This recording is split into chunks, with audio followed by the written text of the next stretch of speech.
ఇంకొక ముచ్చట పవన్ సార్ దగ్గరికి పోయిన ఆయన ఇట్లా మాట్లాడిండు ఏం కథ ఎవరెవరు? పవన్ కళ్యాణ్ సార్ పవన్ అన్న తెలుసు కదా, పవన్ అన్న ఎప్పుడు ఇంకా తమ లెక్కన నువ్వు చూసుకుంటాడు. ఏమని తీయడం అంటే మొత్తము మన తెలంగాణలో అంటే పవన్ కళ్యాణ్ సార్ జనసేన పార్టీకి సంబంధించి అంత నువ్వే తిరుగుతున్నమాట అంటే నియమేనా? నాకు బాధ్యతలు ఇచ్చిండ్రు ప్రచార కార్యదర్శిగా. సో అది రాజకీయం వైపు గిట్లా పోదామన్న ఆలోచన ఉన్నదే మంచిగా. అంటే మీన్స్ కొంతమందితో తిరిగితే అంటే తెలుసుకుంటాం కదా, కొంతమందితో ఉంటే మంచి బలం ధైర్యం కనిపిస్తుంది. అంటే చాలా నేర్చుకోవచ్చు, చాలా సేవ చేయొచ్చు కదా. అట్లా నేను పవన్ అన్నతో పోయినా. నాకు కూడా కొంచెం మన సేవుడు అంతా ఎర్రజెండే కదా, ఇక ఆయన కూడా అదే కదా. ఇక మాకు పవన్ అన్న గిట్లా ఆడ ఫ్యాన్స్ ఎక్కువ, నీ గిట్లా ఆడ ఫ్యాన్స్ ఎక్కువ. సేమ్ సేమ్ బాగున్నది. ఇప్పుడు వెంకయ్యనాయుడు సార్ తానికి పోయినాం. ఓ ఏమి వెంకయ్యనాయుడు సార్ మొత్తం బిజీగా ఉంటాడు కదా. ఉపరాష్ట్రపతి ఉన్నప్పుడు నేను ఒకసారి కలిసిన సార్ పోయి నమస్తే పెట్టి వచ్చిన. సార్ కూడా చూసిండే మొగిల్ రేకులు చూసిండ్రు. మొగల్ రేకులు తెలుసు వెంకయ్యనాయుడు సార్కి. అంటే నేను అందరికీ తెలుసు ఇంట్లో.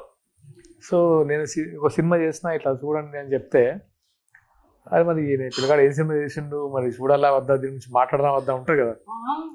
అడిగిండు వెంకయ్యనాయుడు సార్, మరి నాకు చూపించేయి ఒకసారి, చూపిస్తే మాట్లాడతా లేకపోతే మాట్లాడు నాకు. అదే సార్ మీరు చూడండి అంటే, లేదు షో చేయండి అన్నాను. సార్ షో చేస్తాం. చూసిన తర్వాత లేదు దీని గురించి నేను మంచిగా చెప్తా, మంచిగా ఉంది సినిమా, మస్తు హిట్ అవుద్ది, మంచిగా మాట్లాడేది. ఇంకా అప్పటి నుంచి మాకు ధైర్యం వచ్చింది. ఇంకా అందరూ నాగబాబు. ఇప్పుడు పవన్ కళ్యాణ్ సార్ రిలీజ్ చేసినప్పుడు ఎట్లా అనిపించింది నీకు? ఎంత ఆయన అంత రిలీజ్ చేస్తే ఎట్లుంటది, ఆ సంతోషం ఎట్లుంటది, ఆ హంగామా ఎట్లుంటది. నాకు ఒక ముచ్చట మాత్రం చాలా బాధ అనిపిస్తుంది. నాకు ఈ ముచ్చట తెలియక నువ్వు పవన్ కళ్యాణ్ సార్ దానికి పోతున్నావు అంటే నేను ఎంబడి రాకపోదునా? తీసుకుపోదాం మళ్ళీ ఒక పది తీసుకుని దాన్ని పెడతా తప్పకుండా. ఒక పారి పవన్ కళ్యాణ్ సార్ అట్లా పనుల పని అంజనమ్మను ఆర్టిస్ట్ అంటే చాలా గౌరవిస్తుంది నిజంగా.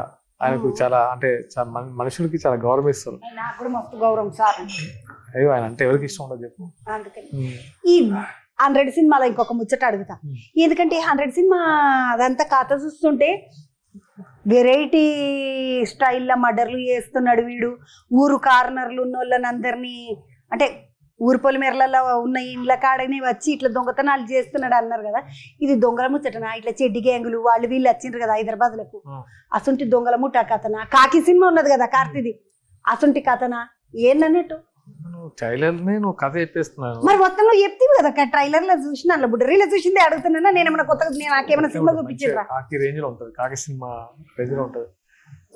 మంచిగా చెప్తున్నావు కదా, అట్లాంటిది ఉంటుంది. మంచిగా ఉంటుంది, మంచిగా ఉంటుంది. అంటే మనము చూస్తాం కదా ఇట్లా బయట పేపర్లో చూస్తాం కదా, ఈరోజు ఇట్లా అయింది, అట్లా అయిందని, అట్లాంటివే ఉంటాయి సినిమాలో.